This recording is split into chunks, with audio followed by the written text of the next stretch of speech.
Assalamualaikum warahmatullahi wabarakatuh. Perkenalkan, nama saya Muhammad Lutfi Amar dari Prodi S1 Akuntansi Universitas Islam Sultan Agung Semarang,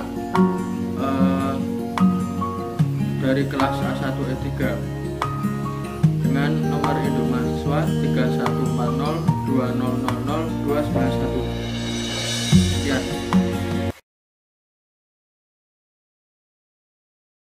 Oke, baik.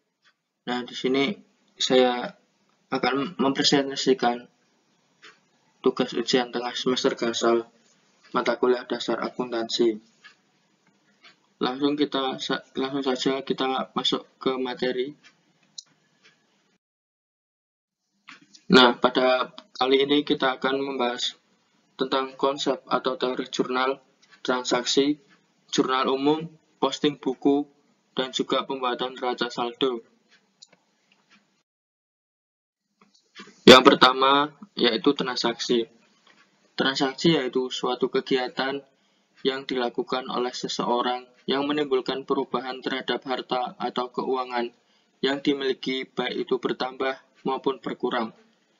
Semisal, seperti kita membeli kebutuhan sehari-hari di supermarket, kita akan mendapatkan nota. Nah, nota itu sebagai bukti transaksi, dan pada proses itu kita telah melakukan proses transaksi. Kemudian kita dalam menjual harta atau aset kekayaan kita, seperti menjual surat tanah, menjual mobil, motor, dan sebagainya. Nah, di dalam transaksi itu sendiri terdapat administrasi transaksi.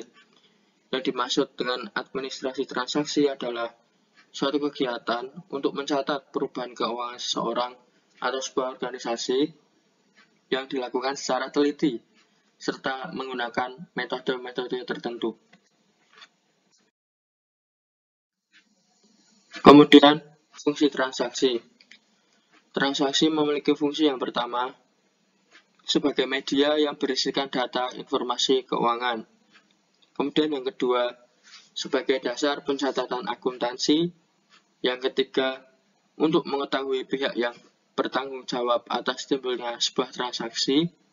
Yang keempat, untuk mengurangi kemungkinan kesalahan atau kekeliruan dengan cara menyatakan semua kejadian dalam bentuk tulisan. Yang kelima, untuk menghindari terjadinya duplikasi dalam pengumpulan data keuangan. Dan yang terakhir, dapat memenuhi fungsi tersebut, bukti transaksi yang ada haruslah bermacam-macam jenisnya. Dengan demikian, satu jenis transaksi didukung oleh bukti transaksi tertentu. Nah, kemudian jenis-jenis transaksi. Jenis-jenis transaksi memiliki dua. Yang pertama, transaksi internal. Transaksi internal yaitu transaksi yang terjadi di dalam sebuah perusahaan, atau dapat diartikan sebagai bukti pencatatan atas kegiatan-kegiatan yang terjadi di dalam perusahaan itu sendiri, yang berhubungan dengan posisi keuangan perusahaan tersebut. Contohnya, seperti penghapusan tanggung jawab hutang sebuah sektor usaha, suatu perusahaan, dan lain-lain. Kemudian yang kedua, yaitu transaksi eksternal, yaitu sebuah transaksi yang melibatkan pihak luar perusahaan, yakni transaksi yang melibatkan orang luar atau organisasi luar. Transaksi eksternal juga bisa diartikan sebagai bukti pencatatan atas kegiatan-kegiatan yang terjadi pada perusahaan yang berhubungan dengan pihak luar suatu perusahaan tersebut, seperti transaksi penjualan, pembelian, pembayaran hutang, dan lain-lain. Nah, di sini kita akan membahas macam-macam bukti transaksi. Yang pertama ada kwitansi. Kwitansi yaitu dokumen surat tanda penerimaan uang yang ditandatangani oleh penerima uang dan diberikan kepada yang membayar uang tersebut. Kemudian yang kedua ada nota kontan, yaitu dokumen yang dibuat dan dikeluarkan oleh penjual kepada pembeli. Biasanya lembaran pertamanya asli, diserahkan kepada pihak pembeli, dan kopiannya disimpan oleh pihak penjual sebagai bukti transaksi atas penjualan tunai. Yang ketiga ada faktur. Faktur yaitu bukti pembelian atau penjualan yang dilakukan secara kredit. Bukti ini biasanya dibuat minimal rangkap 2. Yang keempat adalah cek. Cek yaitu surat perintah tertulis dari pemegang rekening kepada bank untuk membayar sejumlah uang tertentu pada orang yang namanya tertulis pada surat cek tersebut. Kemudian yang kelima ada memo. Memo yaitu bukti yang dibuat oleh perusahaan yang ditujukan kepada bagian dari perusahaan tersebut. Yang keenam yaitu bilet giro, yaitu surat perintah dari nasabah suatu bank yang bersangkutan untuk memindah bukukan sejumlah uang dari rekeningnya dalam rekening pihak yang namanya tertulis pada bilet giro pada bank yang sama atau bank lain. Yang ketujuh, ada bukti nota debit, yaitu nota yang dibuat oleh penjual untuk mengkoreksi faktur pada masa lalu.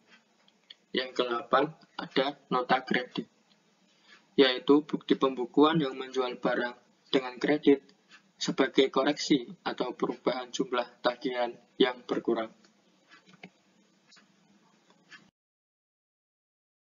Nah, di sini bisa kita lihat contoh bukti transaksi, yaitu dalam bentuk kwitansi. Nah, di sini tertuliskan jumlah uang senilai 12.500.000 ditulis secara angka dan juga dengan huruf atau terbilang. Dan di situ bagian bawah terterakan tanda tangan dan tanggal bukti transaksi tersebut. Oke, masuk materi yang kedua, yaitu jurnal umum.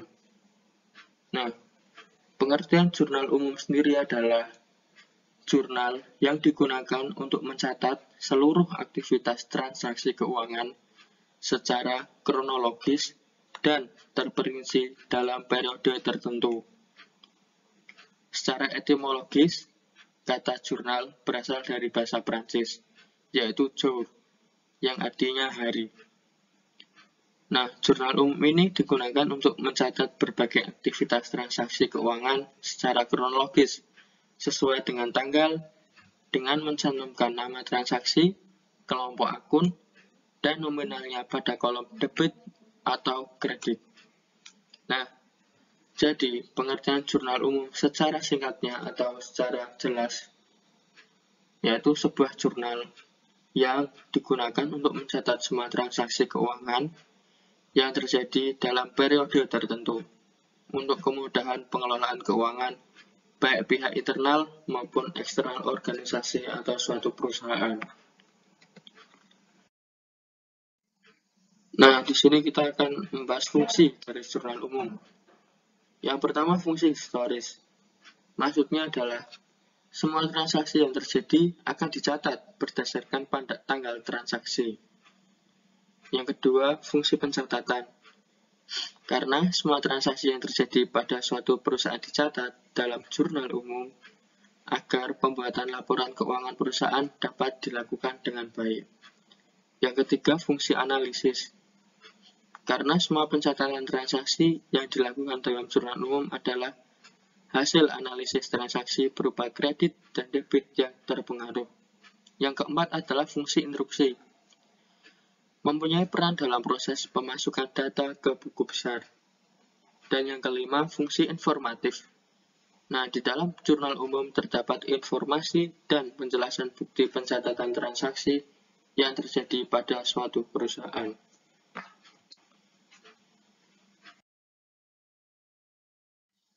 Oke, di sini kita akan bahas prinsip dasar dalam membuat jurnal umum. Yang pertama kita lakukan adalah proses identifikasi bukti transaksi keuangan, yaitu dengan cara meneliti kwitansi, nota, memo, dan lain-lain sebagainya.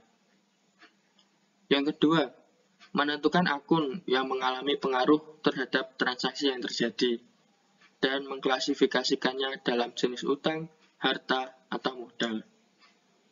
Dan yang ketiga, menentukan apakah terjadi pengurangan atau penambahan terhadap akun yang berhubungan dengan transaksi. Dan yang keempat, memutuskan apakah melakukan kredit atau mendebit akun yang berhubungan dengan transaksi. Dan yang terakhir, membuat catatan transaksi ke dalam jurnal umum berdasarkan bukti transaksi yang ada. Nah, di sini ada jenis-jenis akun dalam jurnal umum. Nah, ini akun-akun di sini bukan secara umum atau secara biasanya. Yang pertama, aset atau aktiva, dituliskan dengan angka 1. Nah, kemudian angka 1.1 yaitu akun kas. Kemudian 1.2 yaitu akun piutang usaha. Kemudian 1.3 perlengkapan, 1.4 asuransi dibayar di muka, 1.5 tanah, 1.6 gedung, 1.7 peralatan. Nah, kemudian nomor 2. Nomor 2 ini yaitu kewajiban atau liabilities, dicatatkan dengan angka 2. Kemudian bagiannya 2.1 yaitu hutang usaha. Kemudian 2.2 ada hutang gaji, 2.3 ada hutang bunga, 2.4 ada hutang bank. Nah, kemudian nomor 3 ada ekuitas atau modal, dituliskan dengan akun angka nomor 3. 3.1 ada modal pemilik, 3.2 privat pemilik, 3.3 laba ditahan. Kemudian nomor 5, nomor 4, mohon maaf, nomor 4 dulu. Nah, nomor 4 ini dituliskan dengan akun pendapatan. Nah, di sini ada 4.1 yaitu pendapatan usaha, 4.2 pendapatan sewa, kemudian nomor 5, akun nomor 5 ini dituliskan dengan akun beban atau biaya. Nah, ada beberapa beban atau biaya di sini. Dengan akun nomor 5.1 biaya beban atau biaya gaji, 5.2 beban atau biaya listrik, air dan telepon, 5.3 biaya perlengkapan, dan 5.4 biaya lain-lain.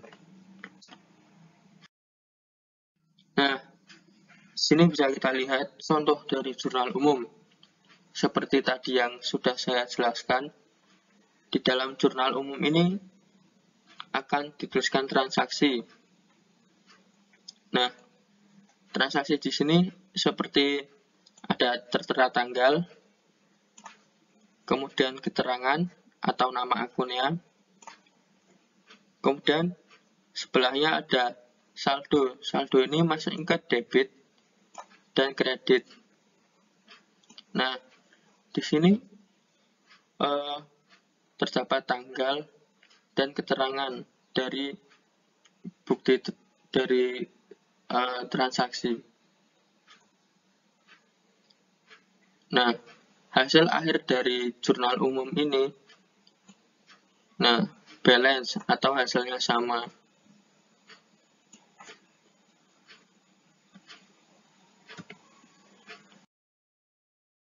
Kemudian nomor 3, posting buku besar. Posting buku besar adalah sebuah alat atau buku yang berisikan sekumpulan dari berbagai akun yang digunakan untuk meringkas transaksi yang sudah dicatat dalam jurnal umum yang nantinya untuk menyusun laporan keuangan. Nah, banyaknya jumlah akun atau rekening yang ada di dalam buku besar atau yang dicatatkan di dalam buku besar itu berbeda-beda pada setiap perusahaan atau organisasi. Hal ini terjadi karena adanya perbedaan sistem akuntansi yang dipakai oleh suatu perusahaan, jenis kegiatan perusahaan, bentuk perusahaan, dan volume transaksi yang terjadi. Nah, proses pemindahan atau pencatatan data atau informasi yang berasal dari jurnal umum disebut dengan posting. atau posting buku besar. Nah, akun yang terdapat pada buku besar digolongkan menjadi dua. Yang pertama, akun real atau real account adalah setiap akun yang terdapat di dalam laporan posisi keuangan, yaitu akun yang termasuk kategori aktiva, kewajiban, dan modal. Kemudian yang kedua, akun nominal account adalah setiap akun yang masuk terdapat di dalam laporan laba rugi, yaitu akun yang masuk kategori pendapatan dan beban. Nah, buku besar mempunyai fungsi yang pertama sebagai alat yang dapat digunakan untuk meringkas data setiap transaksi yang sudah dicatat dalam jurnal umum, baik jurnal umum ataupun jurnal khusus. Yang kedua, sebagai alat yang digunakan untuk menggolongkan data keuangan. Kemudian yang ketiga, alat yang digunakan untuk mengetahui jumlah atau kondisi dari suatu akun yang sesungguhnya, apakah terdapat perbedaan atau tidak. Kemudian yang keempat, sebagai alat yang digunakan untuk memantau histori dari suatu akun. Yang kelima, buku besar dapat digunakan sebagai dasar penggolongan transaksi yang ada atau sudah dicatat dalam jurnal umum.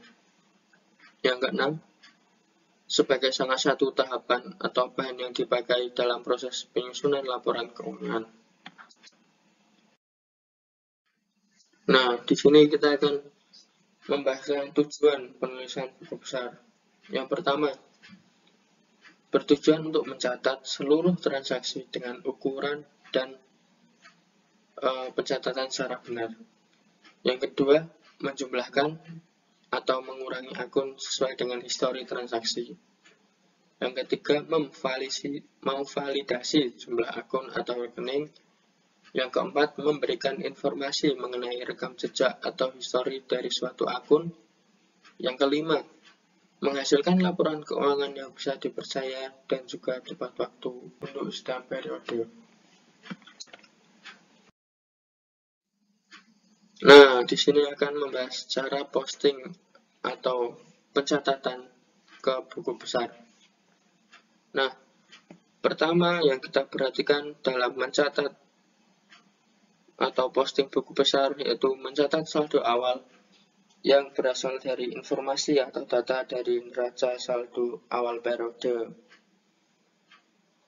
Nah, akun yang dicatat di sisi kredit pada neraca saldo awal periode akan dicatat pula di sisi kredit di dalam buku besar sebagai saldo awal.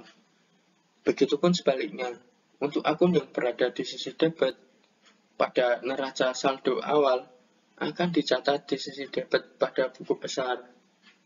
Nah, sehingga sesuai dengan apa yang ada di jurnal umum. Mana debit, mana kredit. Nah, kemudian yang kedua, yang perlu diperhatikan, mencatat tanggal terjadinya transaksi yang berasal dari tanggal transaksi yang ada di buku jurnalnya. Kita juga perlu mencatat tanggal terjadinya transaksi yang bersumber di jurnal umum. Kemudian yang ketiga, mencatat keterangan yang berasal dari buku jurnal ke kolom keterangan yang ada di dalam buku besar. Nah, di dalam buku besar itu terdapat keterangan. Nah, keterangan di situ memberikan keterangan sebuah transaksi atau akun yang telah kita gunakan pada suatu proses transaksi. Dan yang keempat, mencatat jumlah debit atau kredit yang berasal dari buku jurnal ke kolom debit atau kredit di buku besar.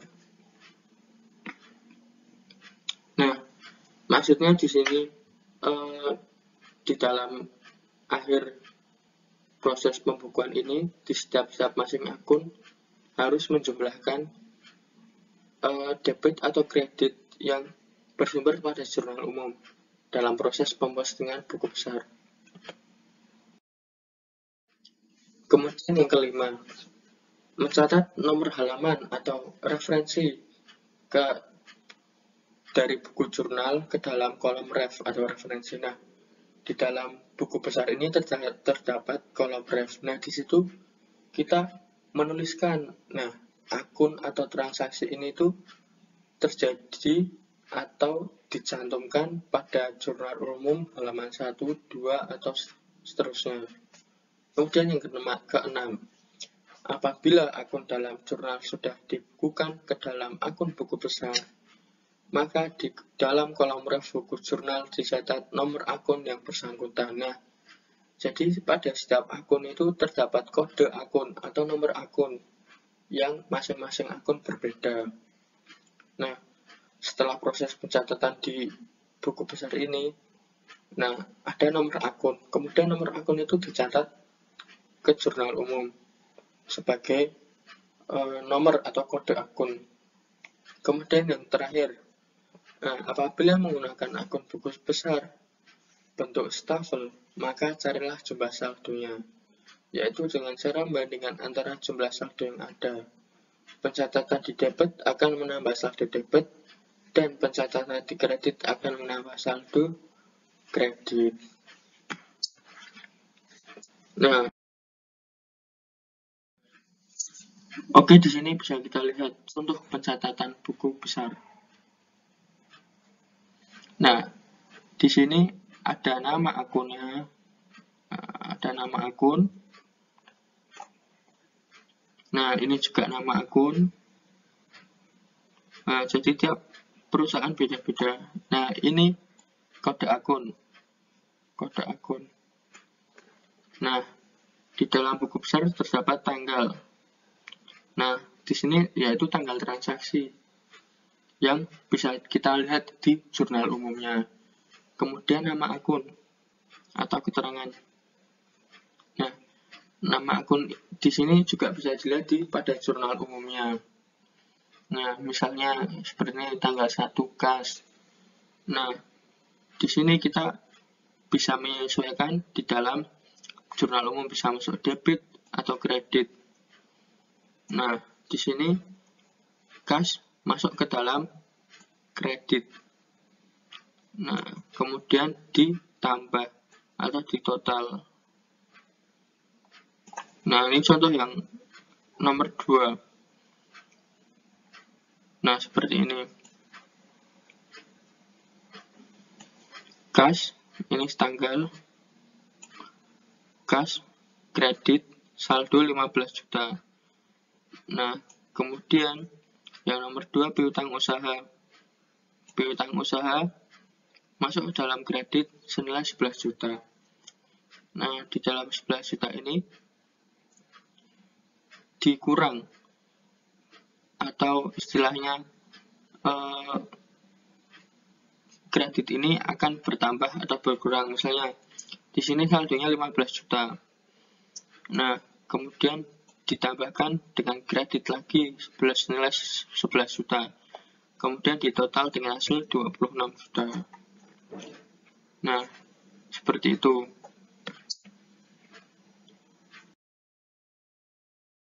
Kemudian yang nomor 4, neraca saldo. Nah, neraca saldo ini yang terakhir dilakukan dalam proses pencatatan.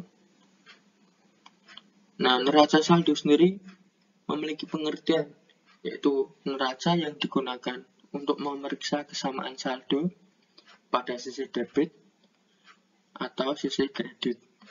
Nah, kesamaan ini harus dibuktikan paling tidak pada akhir periode akuntansi.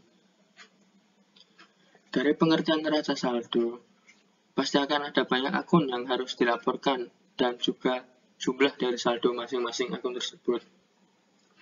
Dalam neraca saldo, akun-akun tersebut harus tersusun secara sistematis. Sistematis adalah akun-akun dari neraca saldo tersebut harus disusun berdasarkan kode akun. Nah, seperti tadi yang sudah saya jelaskan, bahwa di dalam buku besar terdapat kode akun yang dicatatkan di sebelah kanan, di samping nama akun. Nah, berdasarkan kode akun.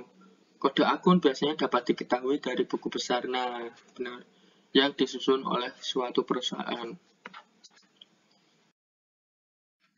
Nah, fungsi pembuatan neraca saldo. Yang pertama, fungsi persiapan laporan keuangan. Fungsi dari neraca saldo di sini adalah sebagai bahan untuk penyusunan laporan keuangan. Neraca saldo dibuat sebelum melakukan penyusunan sebuah laporan keuangan suatu perusahaan. Yang kedua, fungsi sebagai pencatatan. Neraca saldo sebagai tempat pencatatan atas informasi keuangan dari suatu perusahaan. Seperti dalam ilmu akuntansi, pencatatan merupakan salah satu proses dalam pembukuan. Yang ketiga, koreksi agar tidak terjadi kesalahan. Nah, dengan adanya pembuatan neraca saldo, maka akan mempermudah mendeteksi kesalahan tersebut. Nah, yang terakhir, berfungsi sebagai monitoring perusahaan. Neraca saldo dapat menjadi sebuah alat untuk memonitoring perusahaan.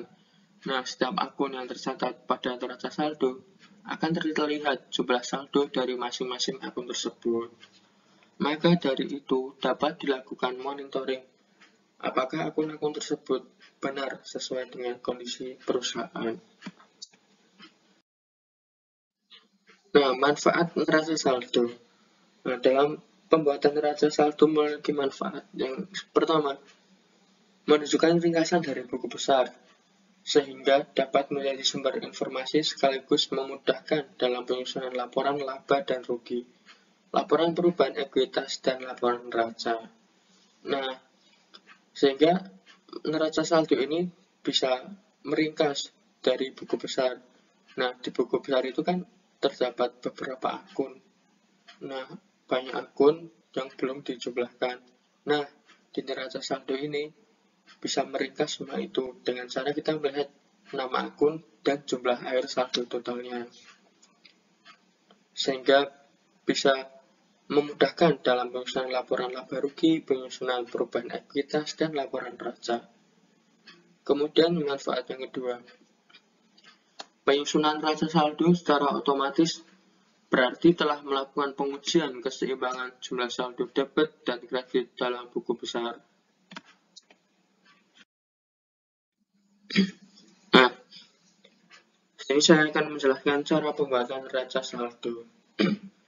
Yang pertama, untuk mempersiapkan neraca saldo, dibutuhkan saldo akhir dari semua akun buku besar dan buku kas, serta pembukuan bank. Jadi pertama-tama, setiap akun buku besar harus seimbang. Penyeimbangan yakni perbedaan antara jumlah semua entry debit dan semua entry kredit. Nah, harus seimbang atau balance. Kemudian yang kedua, siapkan lembar kerja yang terdiri dari 3 kolom. Nah, satu kolom bernama akun, kolom lainnya untuk debit atau kredit. Nah, biasanya ditambahkan satu kolom yang berisikan kode akun dari sebuah transaksi. Kemudian yang ketiga, isi nama akun dan saldo di ketiga kolom. Yang keempat, totalkan kolom debit dan kredit. Idealnya keduanya seimbang atau balance, nah, seperti yang tadi saya sampaikan. Kemudian yang kelima, setelah membandingkan dan hasilnya sama, maka neraca saldo dapat ditutup.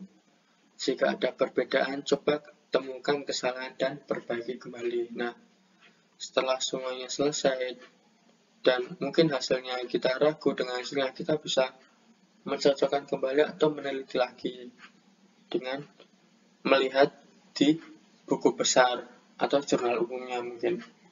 Nah, ini gambaran contoh neraca saldo. Nah, seperti yang bisa kita lihat, di sini ada kode akun atau nomor akun. Nah, di sini ada nama akun. Di sini ada kira debit maupun kredit. Nah, di sini ada nama-nama akun yang ada di dalam buku besar. Nah, ini adalah total dari penjumlahan semua akun yang ada di buku besar. Nah, ini juga. Nah, kemudian dari dua akun ini, debit dan kredit, kita jumlahkan totalnya, dan ini hasil akhirnya. Hasil akhir biasanya sama atau seimbang, atau biasa disebut dengan balance. Nah, di sini kita akan masuk pada soal contoh pembahasan. Nah, di sini kita akan membuat jurnal umumnya, pembukuan di buku besar, dan juga pembuatan neraca saldo. Oke, di sini saya bacakan soalnya terlebih dahulu mungkin. Pada bulan September 2020, Tuan Amar membuka usaha fotokopi yang diberi nama fotokopi mantul. Nah, di situ pada nomor 1 dituliskan transaksi pada tanggal 1 September, Tuan Amar sebagai pemilik sekaligus pengelola perusahaan fotokopi mantul menyerahkan uang pribadinya sebesar 120 juta rupiah sebagai modal usaha.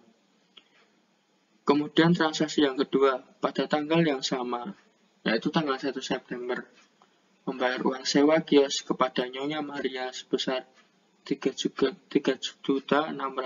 rupiah untuk masa sewa 1 tahun. Kemudian dicatat sebagai harta. Nah, kemudian transaksi nomor 3. Pada tanggal 2 September, membeli dengan tunai 5 unit mesin fotokopi dari toko Asia, yang 1 unit masing-masingnya memiliki harga 15 juta rupiah.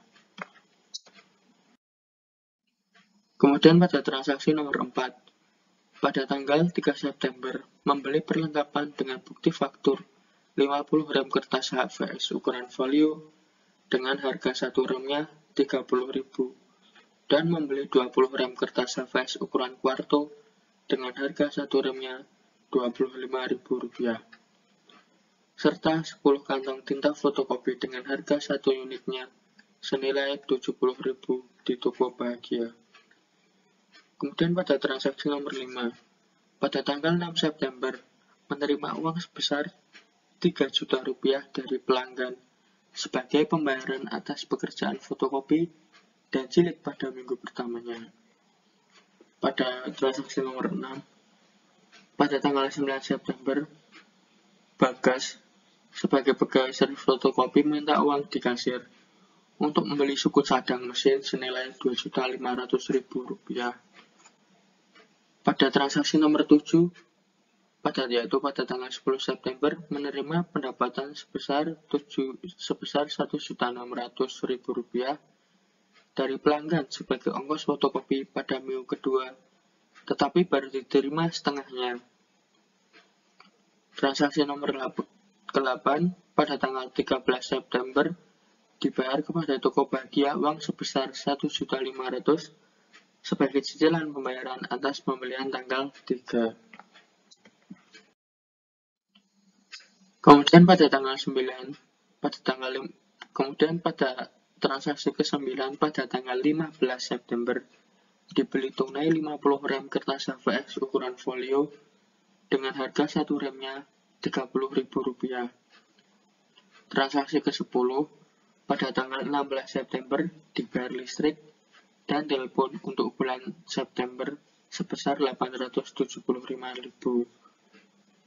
Kemudian yang ke-11, pada tanggal 18 September, dibayarkan beban iklan untuk bulan September senilai 500.000. Transaksi yang ke-12, pada tanggal 20 September, diperhitungkan pekerjaan fotokopi dan jilid sebesar 700.000, tetapi diterima bulan depan.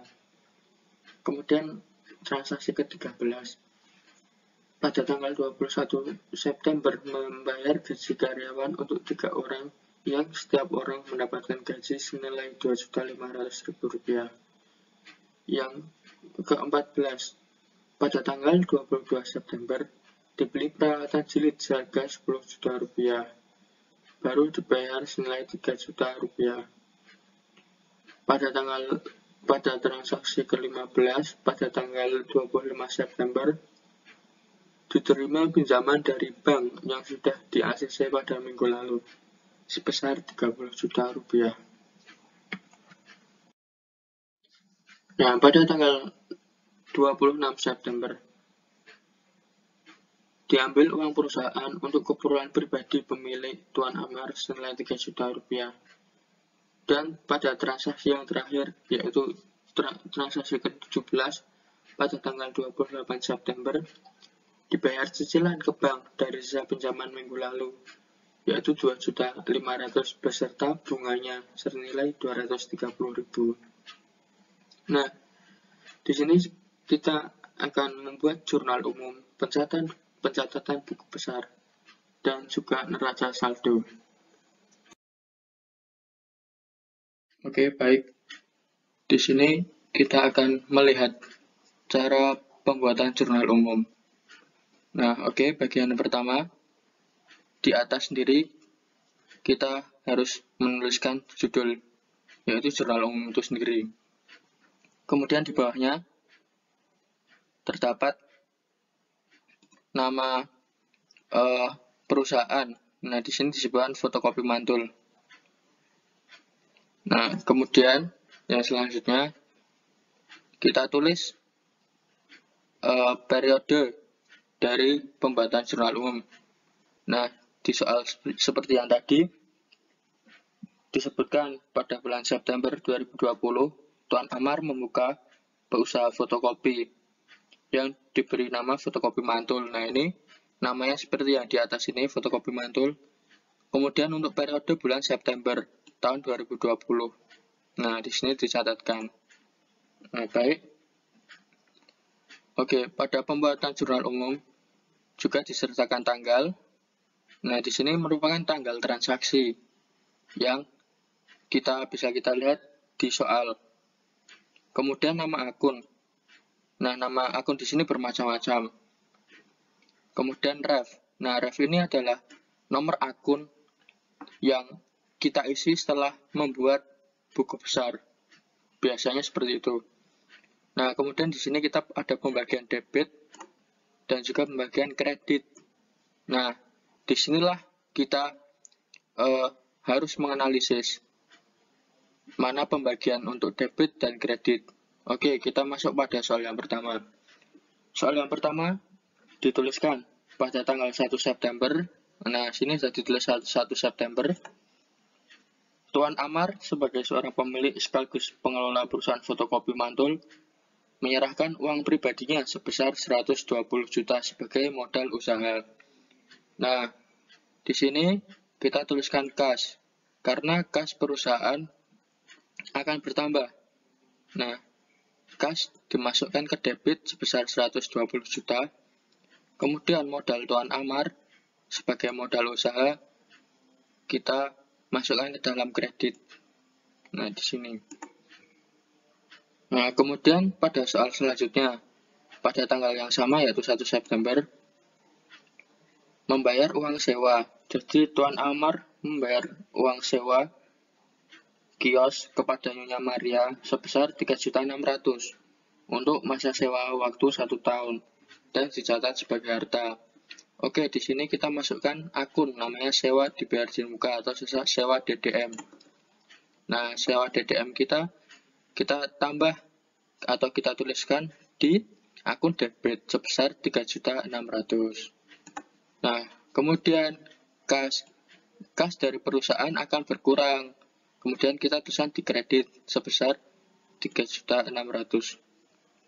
Nah, jadi dituliskannya sama, debit total 3.600.000 dan kredit 3.600.000. Kemudian pada soal selanjutnya, yaitu pada tanggal 2 September membeli dengan tunai 5 unit mesin fotokopi dari toko Asia yang 1 unitnya memiliki harga 15 juta rupiah. Oke, di sini kita tuliskan tanggalnya. Tadi disebutkan tanggal 2 September. Nah, membeli dengan tunai 5 unit mesin fotokopi. Nah, mesin di sini kita masukkan ke dalam akun peralatan. Oke.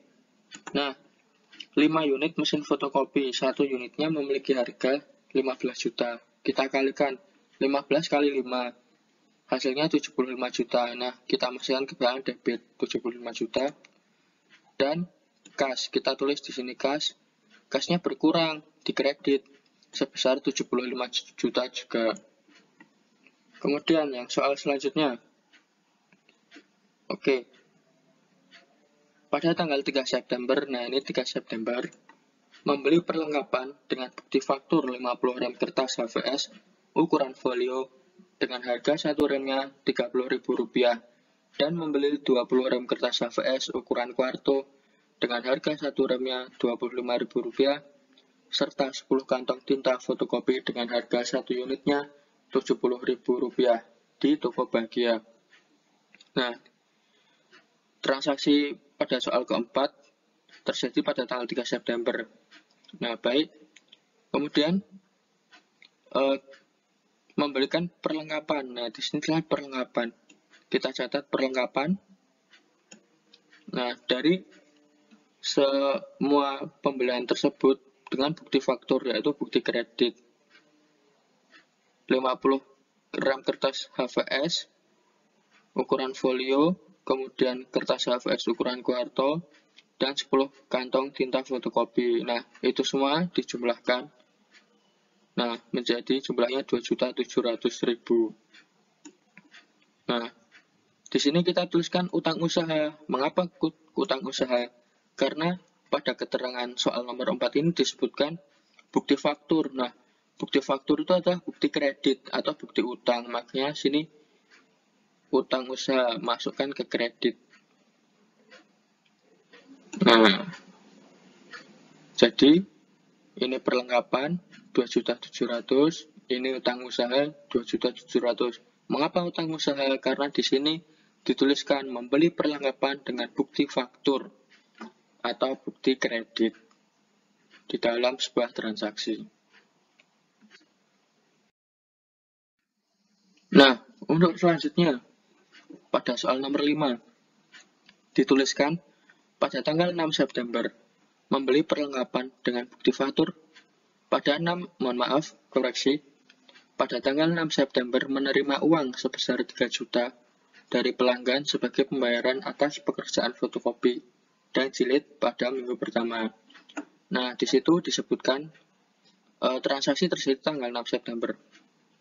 Nah, pada tanggal 6 September menerima uang. Berarti di sini kas. Kas bertambah di debit. Karena menerima uang dari pelanggan sebesar 3 juta rupiah. Oke.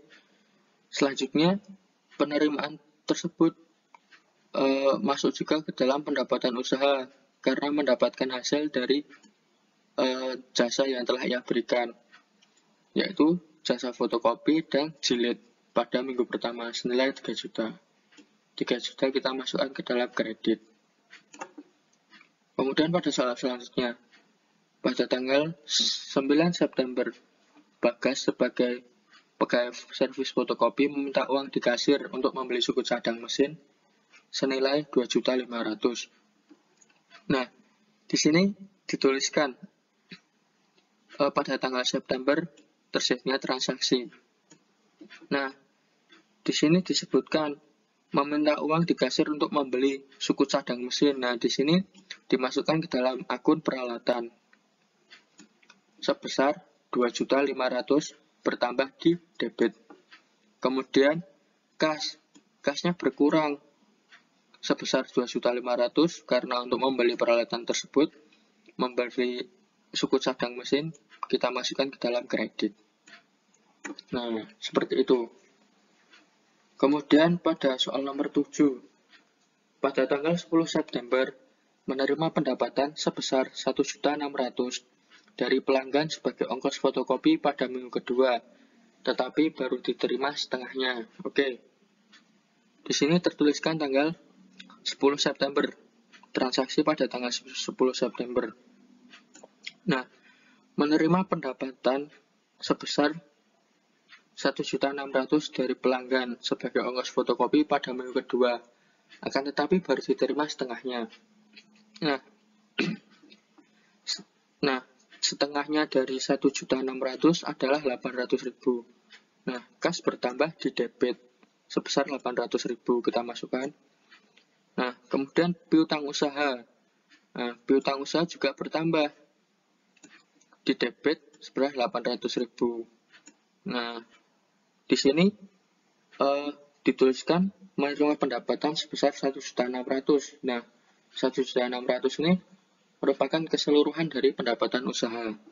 Sini dituliskan akun pendapatan usaha. Nah, pendapatan usaha bertambah di kredit sebesar Rp1.600.000. Oke, pada soal selanjutnya. Pada tanggal 13 September, dibayar kepada toko Bahagia uang sebesar Rp1.500.000 sebagai cicilan pembayaran atas pembelian tanggal 3. Nah, oke. Di sini transaksi tanggal 13 September. Nah, dibayar kepada toko Bahagia uang sebesar Rp1.500.000. Oke. Utang usaha. Membayar utang usaha kepada toko Bahagia sebesar Rp1.500.000. Nah, utang usaha berkurang di debit senilai Rp1.500.000. Nah, kemudian kas. Nah, di sini juga ada pemasukan kas. Kita masukkan ke dalam kredit senilai Rp1.500.000. Nah, kemudian pada tanggal soal selanjutnya, pada tanggal 15 September, nah sini 15 September, dibeli tunai 50 rem kertas HVS ukuran folio dengan harga 1 remnya Rp30.000. Nah, di sini pembelian 50 rem kertas HVS dimasukkan ke dalam akun, namanya akun perlengkapan. Nah, senilai ukuran HVS dengan 1 remnya Rp30.000, sedangkan di sini dibeli 50 rem. Dikalikan 30.000 dikali 50 rem. Nah, hasilnya Rp1.500.000. Dimasukkan ke dalam debit atau ditambahkan di dalam debit senilai Rp1.500.000. Kemudian kas. Karena di sini melakukan pembelian, maka kas berkurang di kredit sebesar Rp1.500.000. Oke, pada soal selanjutnya. Pada soal ke-10. Pada tanggal 16 September, dibayar listrik dan telepon untuk bulan September ini sebesar Rp875.000. Nah, di sini dituliskan transaksi yang terjadi tanggal 16 September. Nah, di situ ditulis akun biaya listrik karena di situ dituliskan membayar listrik dan telepon. Kita catat di akun sini senilai 875. Kita masukkan ke dalam debit. Nah, kemudian pembayaran itu menggunakan uang perusahaan atau uang kas. Nah, di sini tulisan kas berkurang di kredit sebesar Rp875.000. Oke, soal selanjutnya. Soal ke-11 ini. Pada tanggal 18 September, dibayarkan beban iklan untuk bulan September senilai Rp500.000. Oke, pada tanggal 18 September ini dicatat di sini telah terjadi pembayaran beban iklan. Nah, di sini dituliskan akun beban iklan. Membayar beban iklan senilai berapa? Rp500.000. Di sini dicatatkan ditambahkan di debit. Nah, beban bertambah di debit senilai Rp500.000. Kemudian kas. Kasnya berkurang karena untuk telah membayar senilai Rp500.000. Dimasukkan ke dalam akun kredit.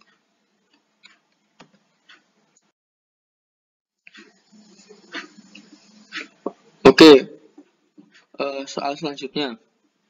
Soal ke-12. Pada tanggal 20 September, diperhitungkan pekerjaan fotokopi dan jilid sebesar Rp700.000 diterima bulan depan.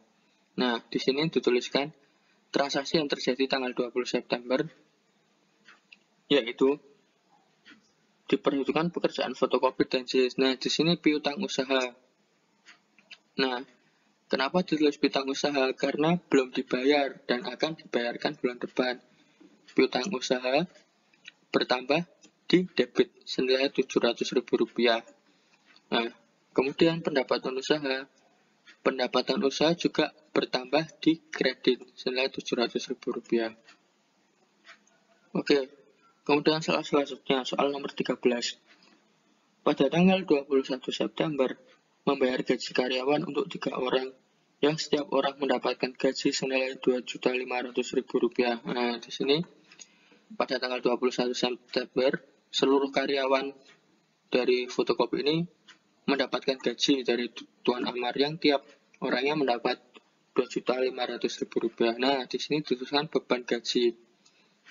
Nah, di situ dituliskan ada 3 orang karyawan, berarti 2.500.000 ditambah dikalikan 3. Nah, hasilnya Rp7.500.000. Nah, ditambahkan di debit. Kemudian gaji itu dibayarkan dengan menggunakan kas, sehingga kas berkurang di kredit senilai Rp7.500.000. Nah, pada soal selanjutnya, yaitu soal nomor 14. Pada tanggal 22 September, dibeli peralatan jilid seharga Rp10 juta dan baru dibayar Rp3 juta. Nah, pada tanggal 22 September ini kita catat terjadi transaksi, yaitu pembelian peralatan. Nah, di sini dengan peralatan, nah debit peralatannya berjumlah Rp10 juta. Nah, di sini disebutkan peralatan bertambah di debit senilai Rp10 juta. Nah, akan tetapi dalam pembayaran itu baru dibayar Rp3 juta. Nah, kita bayar menggunakan uang kas. Nah, kas berkurang di kredit. Berkurang di kredit senilai Rp3 juta. Kemudian sisa dari pembayaran tersebut kan baru dibayar Rp3 juta, seperti ini. Nah, sisa totalnya Rp10 juta. Nah, perusahaan masih memiliki hutang usaha senilai Rp7 juta. Dimasukkan ke dalam akun kredit. Hutang usaha bertambah di kredit sebesar Rp7 juta. Nah, kemudian pada soal selanjutnya, soal ke-15. Pada tanggal 25 September, diterima pinjaman dari bank yang sudah di ACC minggu lalu sebesar Rp30 juta. Nah, oke. Di sini kita tuliskan transaksi tanggal 25 September. Nah, selanjutnya diterima pinjaman dari bank. Nah, diterima pinjaman dari bank berarti otomatis kas perusahaan itu akan bertambah. Nah, di sini sudah kas. Kas bertambah di debit senilai Rp30 juta. Nah, akan tetapi hutang bank atau hutang perusahaan ini bertambah. Nah, akun hutang bank kita tulis di kredit senilai Rp30 juta. Nah, kemudian pada soal selanjutnya, ini soal ke-16. Pada soal 16 disebutkan pada tanggal 26 September diambil uang perusahaan untuk keperluan pribadi pemilik, yaitu Tuan Amar sebesar Rp3 juta. Nah, di sini kita tulis pada tanggal 26 September tanggal transaksinya. Nah, diambil uang perusahaan. Nah, pengambilan uang perusahaan oleh pemilik perusahaan untuk kepentingan pribadi biasa disebut dengan private. Nah, di sini dituliskan akun private Tuan Amar. Tadi di soalnya dituliskan Rp3 juta. Nah, kita tambahnya di debit senilai Rp3 juta. Nah, kemudian dengan pengambilan private tersebut, otomatis kas suatu perusahaan berkurang. Nah, di sini ada kas. Kas berkurang di kredit senilai Rp3 juta. Kemudian soal yang terakhir.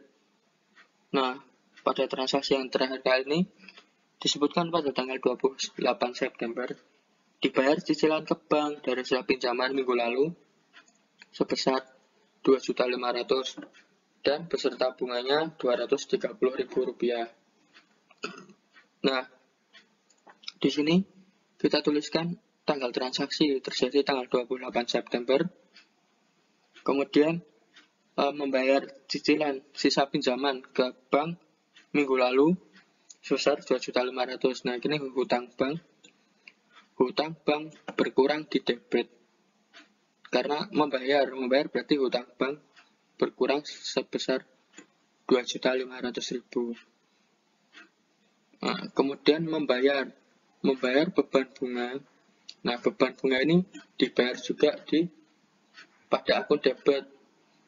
Nah, ditambahkan pada akun debit sebesar Rp230.000. Nah, untuk membayar hutang bank dan beban bunga diperlukan mengambil uang dari kas perusahaan, sehingga kas berkurang di kredit senilai 2.730.000. Nah, ini 2.730.000 ini berdasarkan menghasil dari ini 2.500.000 ditambah Rp230.000.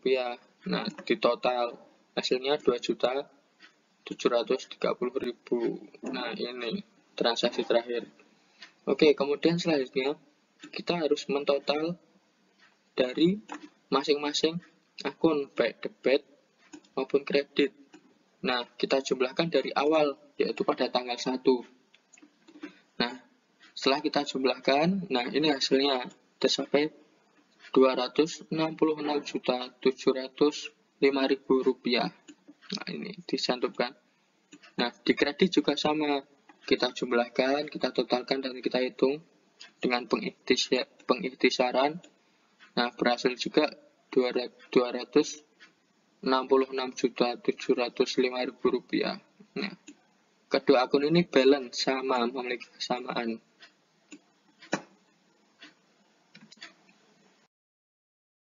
Nah, oke, selanjutnya kita akan melakukan pencatatan pada buku besar. Nah,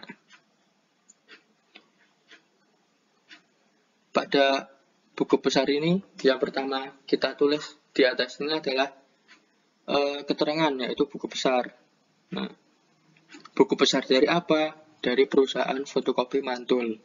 Nah, kemudian yang pertama kita harus menulis akun. Nama akun yang pertama adalah kas. Di sini kita tuliskan kas. Nah, kemudian kita tuliskan nomor akunnya. Nomor akun di sini tuliskan 100 karena kas kode akunnya 100. Oke. Nah, dari jurnal umum tersebut di atas itu kita memilih mana di tanggal berapa dan kapan ada transaksi atau keterangan yang menggunakan akun kas. Nah, di sini dituliskan tanggal 1 September tadi. Nah, 1 September sini. 1 September modal Tuan Amar. Nah, ini keterangannya adalah keterangan transaksi ya. Keterangan transaksi. Di sini ada tanggal transaksi. Sini ada ref ini ada referensi. Referensi dari transaksi tersebut di jurnal umum ada di halaman berapa. Nah, seperti itu. Di sini tanggal 1 September dituliskan modal Tuan Amar, yaitu bertambah di kredit seperti yang tadi di jurnal umum sebesar 120 juta. Kemudian di jumlah di sini tulisan saldo 120 juta. Nah, pada tanggal yang sama, tanggal 1 September juga, Tuan Amar membayar sewa dibayar di muka seperti yang tadi. Nah, di sini dicantumkan pada halaman pertama di akun jurnal umum. Nah, membayar sewa DDM, kita masuk ke dalam kredit sebesar Rp3.600.000. Nah, setelah itu kita totalkan dengan yang tadi 120 juta rupiah dikurangi Rp3.600.000. Nah, hasilnya Rp116.400.000. Nah, kemudian selanjutnya transaksi pada tanggal 2 September. Nah, di situ juga disebutkan kas. Di sana melakukan pembelian peralatan. Nah, di sini halamannya pada halaman 1 di jurnal umumnya. Kredit senilai 75 juta rupiah. Karena di situ melakukan pembelian. Nah, pembelian secara tunai. Kemudian kita total 116.400.000 rupiah dikurangi 75 juta rupiah. Nah, hasilnya 41.400.000 rupiah. Kemudian yang selanjutnya pada tanggal 6 September juga terdapat akun kas di situ, yaitu dalam penerimaan pendapatan. Nah, menerima pendapatan ini pada tanggal 6 September dicantumkan dalam jurnal umum halaman 2. Nah, di situ kas dituliskan di debit senilai 3 juta rupiah. Di sini dicatat 3 juta rupiah. Nah, kemudian jika debit, otomatis dari saldo 41.400.000 rupiah ini dijumlah dengan ini, dijumlah dengan 3 juta ini menghasilkan 4.400.000 rupiah. Nah, kemudian selanjutnya pada tanggal transaksi pada tanggal 9 September. Nah, pada tanggal 9 September itu membelikan suku cadang mesin. Di sini kita tuliskan pembelian peralatan. Nah, pada jurnal umumnya tadi sudah kita tuliskan pada halaman 2. Nah, masuk ke dalam kredit senilai 2.500.000 rupiah. Sehingga 44.400.000 ini dikurangi 2.500.000. Nah, ini kemudian hasilnya 41.900.000 rupiah. Nah, setelah itu transaksi selanjutnya pada tanggal 10 September. Nah, pada tanggal 10 September menerima pendapatan.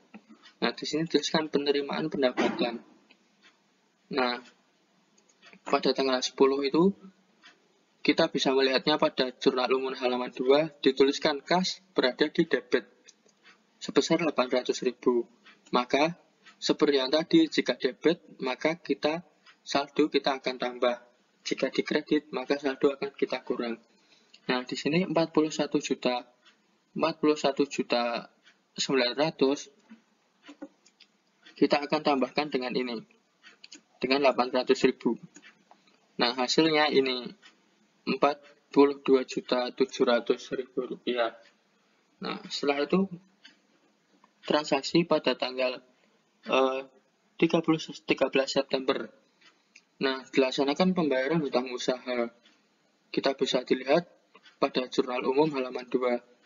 Di situ dituliskan kas berkurang di kredit senilai 1.500.000. Nah, maka dari itu saldo yang tadi awal 42.700.000 kita kurangi dengan 1.500.000 karena kasnya berkurang.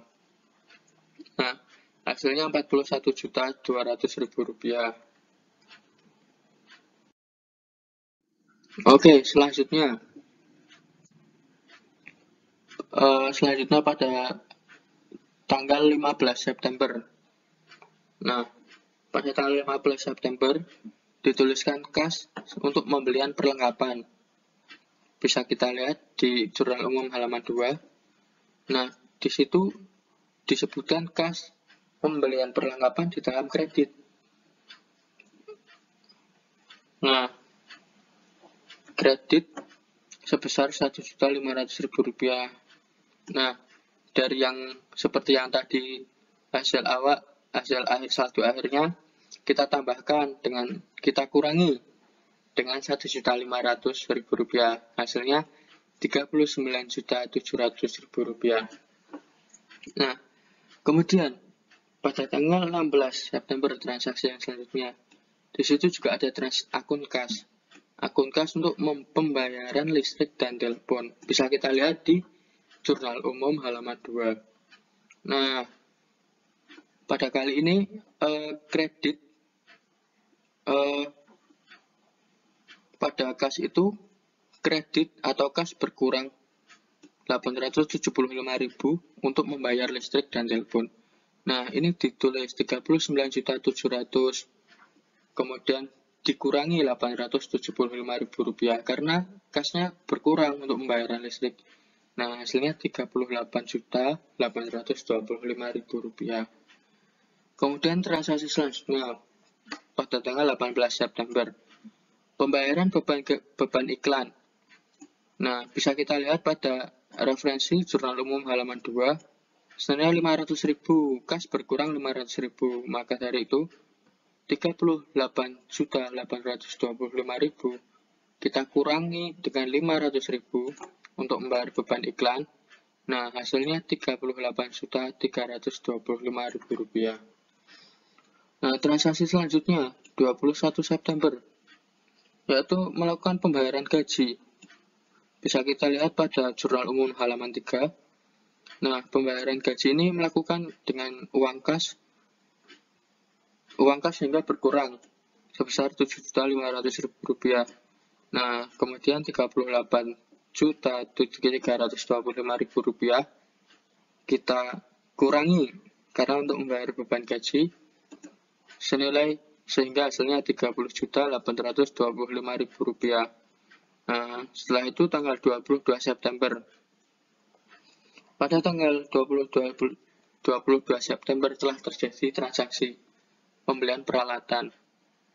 Nah, bisa dilihat pada jurnal umum halaman 3. Nah, di sini dicantumkan membeli peralatan sebesar 10 juta rupiah. Akan tetapi yang baru dibayar 3 juta rupiah. Nah, pada jurnal umumnya dituliskan kas berkurang 3 juta rupiah untuk membayar pembelian peralatan. Kemudian 30.825 dikurangi Rp27.825.000. Kemudian yang selanjutnya, transaksi pada tanggal 25 September melakukan pembayaran hutang bank. Nah, di sini pembayaran hutang bank senilai 30 juta rupiah. Maka kas bertambah di debit sebesar 30 juta rupiah. Nah, di sini maka dijumlahkan Rp27.825.000 ditambah dengan 30 juta, hasilnya Rp57.825.000. Nah, setelah itu transaksi pada tanggal 26 September. Nah, pemilik mengambil hartanya atau pengambilan prive, kita tulis di sini akunnya. Bisa dilihat pada jurnal umum halaman 3. Nah, senilai 3 juta, maka dari itu kas berkurang di kredit sebanyak 3 juta rupiah. Nah, kemudian kita kurangi Rp57.825.000 dikurangi 3 juta rupiah dan hasilnya Rp54.825.000. Nah, kemudian pada tanggal 25 September melakukan pembayar utang bank dan bunga. Nah, bisa dilihat transaksi pada jurnal umum pada halaman 3. Nah, sebesar Rp2.730.000. Nah, kas berkurang di kredit, maka kita jumlahkan, maka kita kurangi, Rp54.825.000 kita kurangi dengan Rp2.730.000.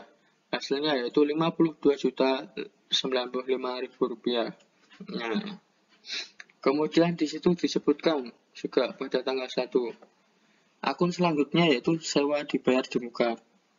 Nah, akun sewa dibayar di muka ini terjadi pada tanggal 1 September. Nah, kita tulis di sini pembayaran sewa dibayar di muka. Nah, berdasarkan referensi jurnal umum halaman 1. Nah, bertambah di debit karena telah melakukan pembayaran, bertambah di debit sebesar Rp3.600.000. Nah, saldonya kita jumlahkan sama Rp3.600.000. Oh ya, di sini ada nomor akun, mohon maaf. Nomor akun dari sewa dibayar di muka yaitu nomor 1104.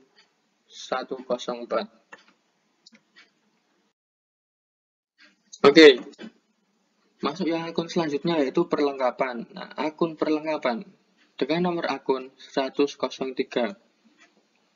Di sini seperti biasa ada tanggal, keterangan, ref, debit, kredit, saldo. Nah, sama seperti yang tadi. Pada akun perlengkapan, dicatat pada tanggal 3 September di jurnal umum. Dengan melakukan pembelian perlengkapan. Nah, di sini kita lihat referensi di jurnal umum pada halaman 1. Nah, pembelian perlengkapan masuk bertambah di debit sebesar Rp2.700.000. Nah, sehingga saldo di sini Rp2.700.000. Kemudian akun perlengkapan terjadi juga pada tanggal 15 September. Di situ juga melakukan pembelian perlengkapan. Nah, bisa dilihat pada halaman 2 jurnal umum. Nah, bertambah di debit sebesar Rp1.500.000. Nah, sehingga 2 juta seperti yang saya bilang tadi, jika debit itu akan dijumlahkan. Nah, ini Rp2.700.000 ditambahkan dengan Rp1.500.000. Nah, ini hasilnya Rp4.200.000. Akun selanjutnya yaitu piutang usaha. Piutang usaha dituliskan dengan nomor akun 101. Nah, di sini piutang usaha terjadi pada tanggal 10 September dengan penerimaan pendapatan. Bisa kita lihat pada jurnal umum halaman 2. Penerimaan pendapatan. Nah, penerimaan pendapatan berarti adanya pemasukan. Nah, ini masuknya ke debit Rp800.000. Nah, kemudian dijumlah di saldo Rp800.000. Nah, setelah itu pendapat piutang usaha juga terlihat pada tanggal 20 September. Karena pada tanggal 20 September telah menyelesaikan pekerjaan jilid dan fotokopi. Nah, bisa kita lihat pada halaman 3 jurnal umum. Senilai Rp700.000 bertambah di debit. Nah, seperti yang saya bilang tadi, ini juga dijumlahkan. Nah, saldo yang awal 800.000 kita jumlahkan dengan 700.000 dan hasilnya Rp1.500.000. Nah, setelah itu kita masuk yang akun selanjutnya yaitu peralatan dengan nomor akun 107. Nah, di sini biasa ada tanggal, keterangan, ref, debit, kredit, saldo. Seperti biasa. Peralatan terjadi transaksinya pada tanggal 2 September. Nah, dengan melakukan pembelian peralatan bisa kita lihat pada halaman 1 jurnal umum. Nah, peralatan bertambah di debit senilai Rp75 juta. Nah, di sini kita lihat saldo Rp75 juta. Kemudian transaksi peralatan juga terjadi pada tanggal 9 September. Karena telah melakukan transaksi pembelian peralatan dan suku cadang.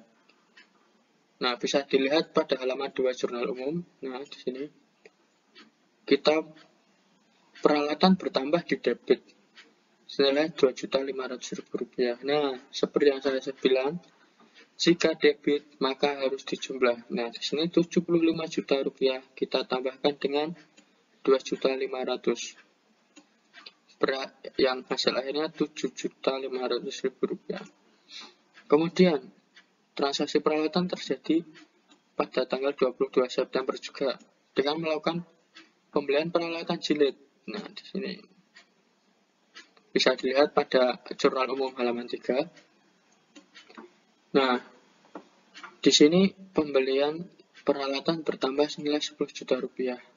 Nah, oke, kita jumlahkan lagi seperti yang di atas karena ini debit. Kita jumlahkan Rp7.500.000. Kita jumlahkan dengan Rp10 juta. Nah, hasilnya Rp87.500.000.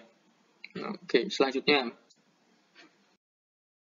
Nah, pada akun selanjutnya ada akun utang usaha dengan nomor akun 201. Utang usaha pada transaksi ini terjadi pada tanggal 3 September dengan melakukan pembelian peralatan faktur dengan kredit. Nah, pembelian peralatan dengan faktur kita masukkan ke kredit karena tadi pembeliannya kredit senilai Rp2.700.000. Di sini saldonya 2.700.000. Kemudian pada tanggal 13 September melakukan pembayaran utang usaha. Nah, utang usahanya di sini berkurang. Berkurangnya di debit senilai 1.500.000 sehingga 2.700.000 ini dikurangkan dengan 1.500.000, hasilnya 1.200.000 rupiah.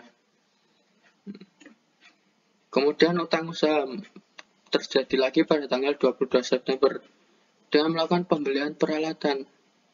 Peralatan jilid yang dimaksud di situ. Bisa dilihat pada halaman 3 jurnal umum.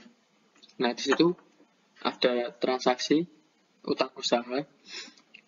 Utang usahanya bertambah menjadi 7 juta rupiah karena pada tanggal 22 September di jurnal umum itu disebutkan baru dibayar 3 juta rupiah.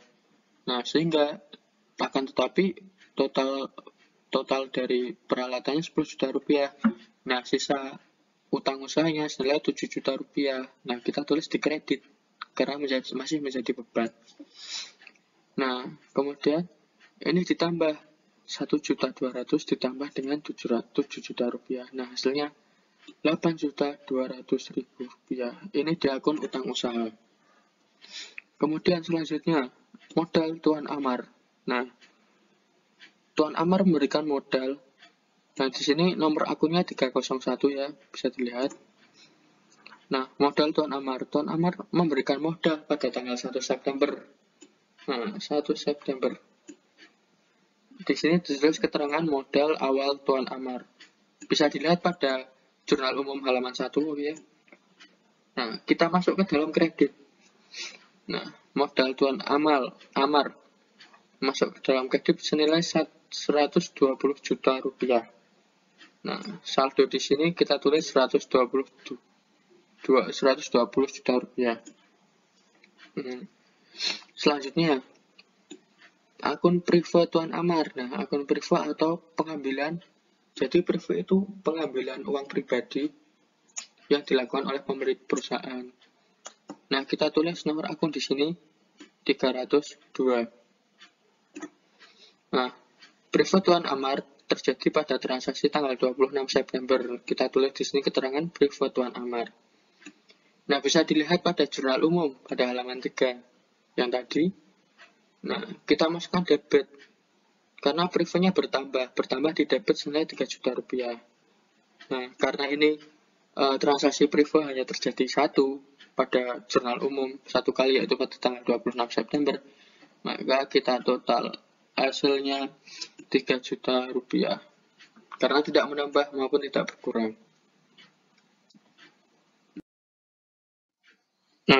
Baik, selanjutnya utang bank.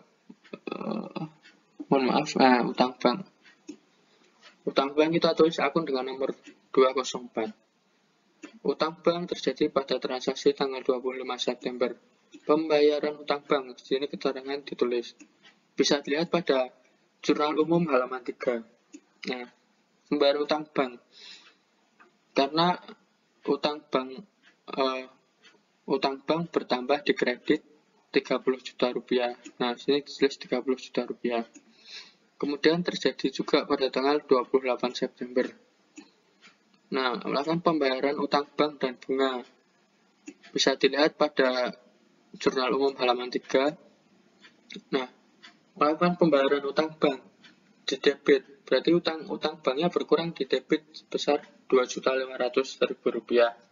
Sehingga ini dari 30 juta karena melakukan pembayaran utang sebesar 2.500.000 dikurangi dengan ini 2.500.000 dikurangi. Ini hasil akhirnya 20.500.000 rupiah. Setelah itu kita masuk akun selanjutnya, yaitu akun pendapatan usaha. Dituliskan dengan nomor akun 401. Pada transaksi pendapatan usaha terjadi pada tanggal 6 September. Di sini dituliskan keterangan penerimaan pendapatan. Bisa dilihat pada halaman 2 jurnal umum. Melakukan penerimaan pendapatan di kredit. Bertambah di kredit sebesar pendapatan usaha bertambah di kredit 3 juta rupiah karena menerima pendapatan. Nah, di sini saldonya 3 juta rupiah karena belum adanya penambahan maupun pengurangan. Kemudian terjadi juga pada tanggal 10 September. Sama penerimaan pendapatan juga, bisa dilihat pada halaman 2 jurnal umum. Nah, pendapatan usaha bertambah senilai Rp1.600.000. Nah, sehingga saldo dijumlah 3 juta rupiah ditambah dengan 1.600.000, hasilnya Rp4.600.000. Kemudian terjadi juga pada tanggal 20 September dengan menyelesaikan pekerjaan melakukan pendapatan. Bisa dilihat pada halaman 3 jurnal umum. Nah, mendapatkan pendapatan usaha bertambah di kredit Rp700.000 sehingga 4.600.000. Nah, bertambah 700.000 sehingga hasilnya Rp5.300.000. Maaf. Kemudian yang selanjutnya yaitu beban listrik dan telepon. Nah, dituliskan dengan nomor akun 503. Terjadi pada tanggal 16 September. Nah, melakukan pembayaran listrik dan telepon. Nah, di sini keterangannya membayar listrik dan telepon. Bisa dilihat pada jurnal umum halaman 2. Nah, debit bertambah, beban listrik bertambah di debit sebesar Rp875.000. Nah, saldonya Rp875.000 juga. Oke, baik, selanjutnya masuk ke dalam beban iklan. Nah, di sini dituliskan nomor akun sebesar 507. Nah, terjadi pada tanggal 15 September. Melakukan pembayaran beban iklan. Bisa dilihat pada jurnal umum halaman 2. Nah, sebesar Rp500.000 bertambah di debit. Nah, sehingga saldo di sini Rp500.000. Kemudian beban gaji. Nah, di sini nomor akunnya 501. Terjadi pada tanggal 21 September, yaitu melakukan pembayaran gaji 3 karyawan. Bisa dilihat pada halaman 3 jurnal umum. Nah, beban gaji bertambah di debit sebesar Rp7.500.000. Nah, di sini dituliskan Rp7.500.000. Kemudian beban bunga dituliskan dengan nomor akun 510. Terjadi pada tanggal 25 September telah dilakukan pembayaran bunga bank. Bisa dilihat pada halaman 3 jurnal umum. Debit Rp230.000 dan saldo Rp230.000.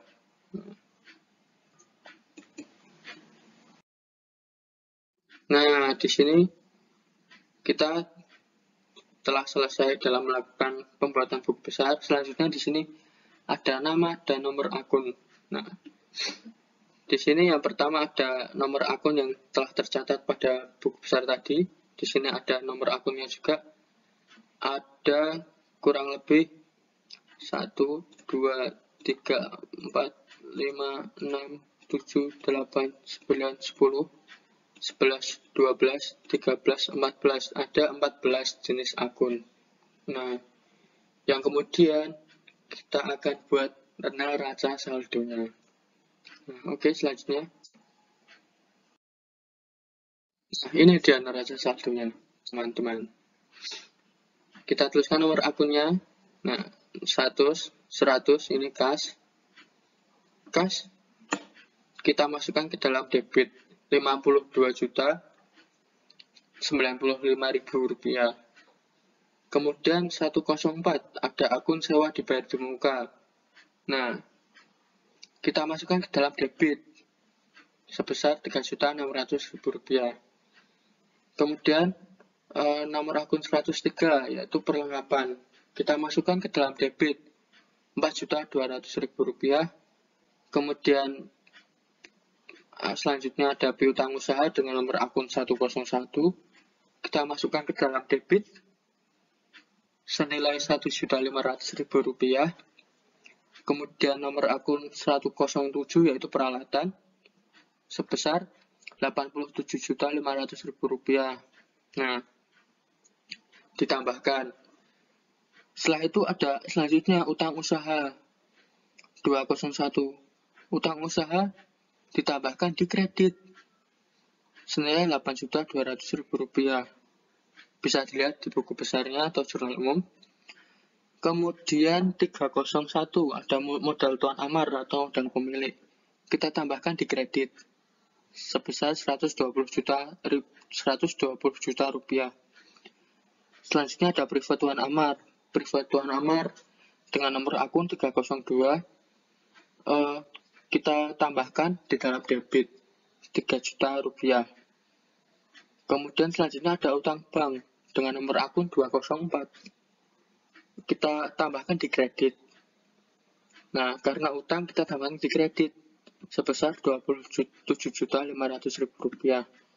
Nah, kemudian selanjutnya pendapatan usaha 401.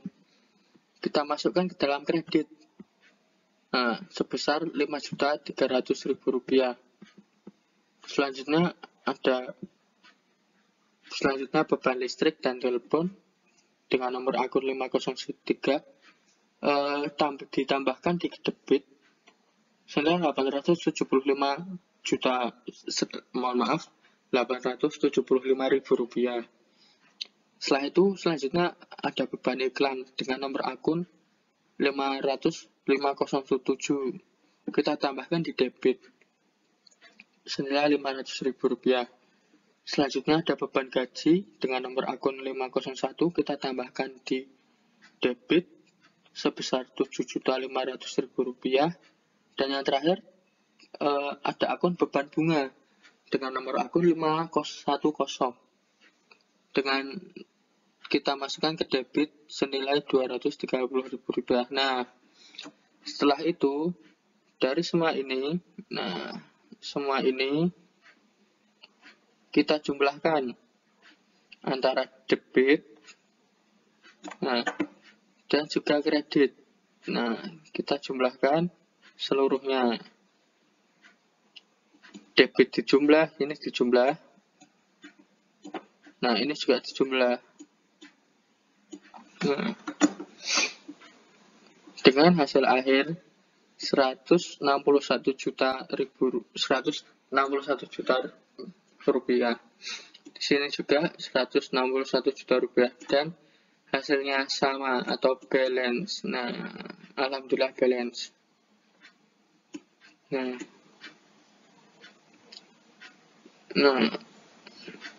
Oke. Ini adalah contoh neraca saldo. Nah, neraca saldo ini dibuat setelah kita membuat buku besar. Nah, di situ di buku besar kita bisa melihat di manakah akun tersebut kita bisa masukkan ke kredit atau di debit. Nah, seperti itu. Biasanya akun debit yaitu akun aktiva, sedangkan yang kredit akun pasiva. Seperti itu. Nah, oke, sekian. Terima kasih presentasi dari saya. Jika ada kesalahan kata atau mungkin ada kesalahan yang terjadi, mohon maaf karena di sini saya juga masih belajar. Mungkin cukup sekian dari saya. Nun wal qalam mimma yasturun. Wassalamualaikum warahmatullahi wabarakatuh.